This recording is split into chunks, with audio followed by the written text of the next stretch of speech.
Hi guys, Mr. Hill here with a science lesson for today. So we've been looking at materials and their properties quite a lot for the last few science lessons. We've tested their strength. We've looked at their properties, so whether they're squidgy or smooth or rough.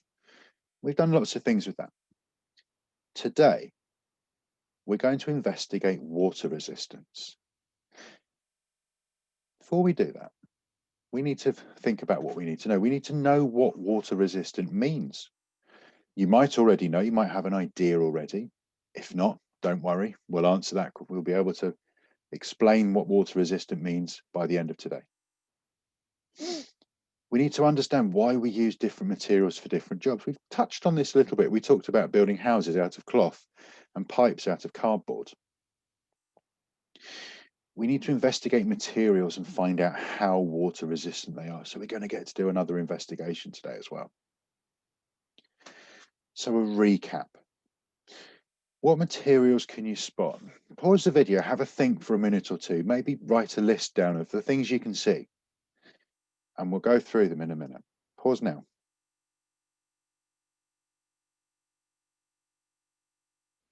Okay, how many did you find? Should we have a look through together? We've got plastic. So you've got the handle for the roller, for the paint roller in the middle. You've got the paint tray. We've got chipboard, which is made of wood. It's lots of bits of wood that have been processed, glued together and pressed into a board. Quite a useful building material because it's quite stable. We've got steel. Those cans are made of steel. So a metal product. Got more plastic. We've got clay, which gets made into bricks. Now, this is a funny one because clay, if you think about clay, it's squidgy and soft. To make it into a brick, you mold it, so you shape it in a mold and you put it in a kiln where they fire what's called firing. So they dry all the moisture out of it.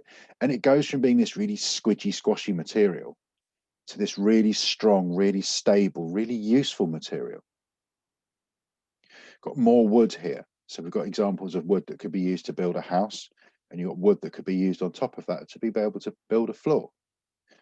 We've got possibly an aluminium wheelbarrow. I'm not sure whether aluminium would be the best product for making a wheelbarrow. It's quite light, but it can also be quite flexible. If you think of a Coke can, if you pick it up, it's really light when it's empty, and it's really easy to squash. So you'd need quite a thick piece of aluminium to make a decent wheelbarrow. We've got cement. This is another natural product. It's what you mix it with sand and water, and it makes the mortar that glues your bricks together. You mix it with what's called ballast, so it's pebbles and bits of stone of different sizes. That's what makes cement, which makes concrete even, which you can cast into shapes and make new things out of. You can make buildings out of it. So there's lots of useful things in this picture. There's probably a few more that I've missed. And if you found those, well done, fantastic effort. So lots of different materials have the property of keeping out water. I know one thing I've got here, my coffee mug, is very good at keeping in water. That's how it's been designed. So we have clay roof tiles. So they keep the water out of our houses. We have a canoe made of fiberglass. So a resin and powdered, well, not powdered, strips of glass that get glued together. We have a car, which is made of metal and glass. And we have our trusty raincoat and our welly boots. Well, they only work, the welly boots, if they don't have a hole in them. As I found out this weekend, mine do have a hole in them as I walked through a great big puddle. So lots of materials have the property of keeping out water. So we say the material is water resistant or non-porous. So a material that does let water through is porous. So my shirt, I know if I go out in the rain, the water gets through. My shirt is porous. But if I put my waterproof coat on, I stay dry. So that is non-porous. So I've talked you through these ones, the water resistant materials we can see here. So we'll go back over them. We've got the roof tiles, which are clay, and they're overlapped in a way that means the water can't go down the gaps. You've got the canoe. It might be plastic, it might be fiberglass, as we discussed. The car's an interesting one because you've got lots of different materials that are bonded together. So the glass, and if you just had the glass and the metal next to each other, you'd have a gap which would leak. So you've also got something called a rubber gasket. So this goes round the edge of the glass and then gets glued to the metal frame of the car to seal everything in. And of course, you've got the trusty raincoat and your rubber Wellington boots in the final picture there. England, as we know, we do get quite a lot of rain. And last week we did get quite a lot. And this week we've got more forecast. So at the moment, it's way too rainy. Everything's wet and it's not very much fun going out. So let's have a look. What can we see in all of these pictures? We've got an umbrella. So what material makes the best umbrella? Just have a think for a moment. I'm going to have another mouthful of coffee from my non-porous coffee cup. What makes the best umbrella? Think as well about the properties that you would need. Maybe pause the video here and make a little list. What properties does your material need? And what would best work? Okay, let's move forward. Let's start understanding what the material that best would make an umbrella. So an umbrella canopy, so that's the top, the fabric bit, is made from a fabric called nylon taffeta. It has a special coating called Scotchgard that makes it water resistant. It makes it non-porous. So it's no good having an umbrella that you hold up over your head and it rains more inside the umbrella than it is outside. You want that to keep you dry. But we don't have access to that type of material. And we're going to have a go at making an umbrella that we could maybe take out in the rain either today or tomorrow and see if it works. What could you use? Have a think about what you've got in your house that you could maybe use to try out as an umbrella. We need to think about the properties of the material we're going to use.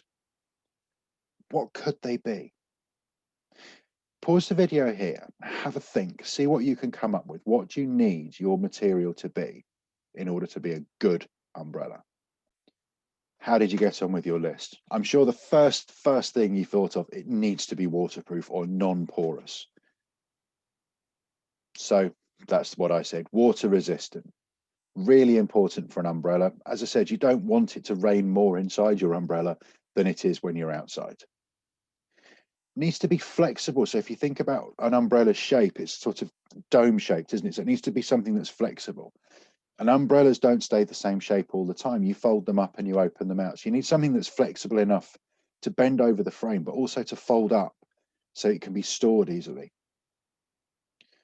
Something that's strong. So in heavy wind and rain, you don't want it to blow inside out because an inside out umbrella is no good to anybody.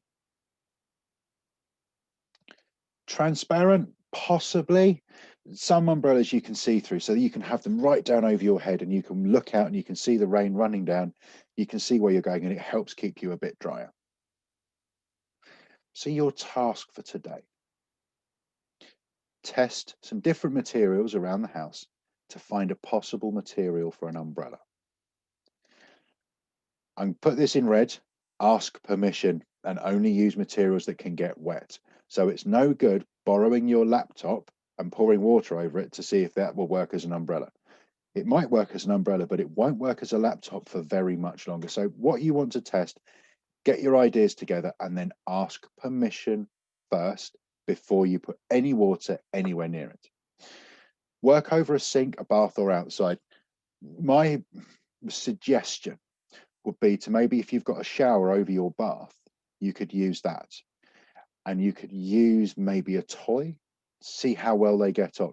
Something that if it gets wet, it's not going to end up causing any damage to it.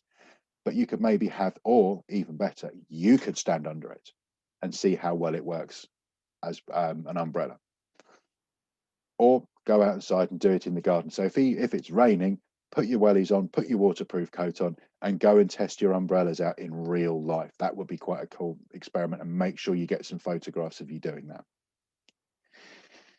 So hold the material. Gently pour water onto it. So if you're going to be pouring water onto it, don't just grab a bucket, tip it over and flood the whole thing, because it's going to damage it. It's not what it's designed to do. We've got 3 questions here. Does the water go through? So does it rain inside your umbrella? Does the material soak up the water? This is important because if it soaks up the water, it's going to get heavier, it's going to be harder to carry. And there comes a point when the material is going to be saturated, so it can't take any more water on, and eventually the water will get through. So it won't be non-porous anymore. It won't be water resistant. What you're looking for is the final one, the water running off. So if you think about your umbrella or your waterproof coat, the water hits it and it forms droplets and they fall off as you go along. We'll have a table for our findings because it wouldn't be an experiment if we didn't have a table to record our findings. Something like this. So we've got our material down the left-hand side. We've got our properties across the top.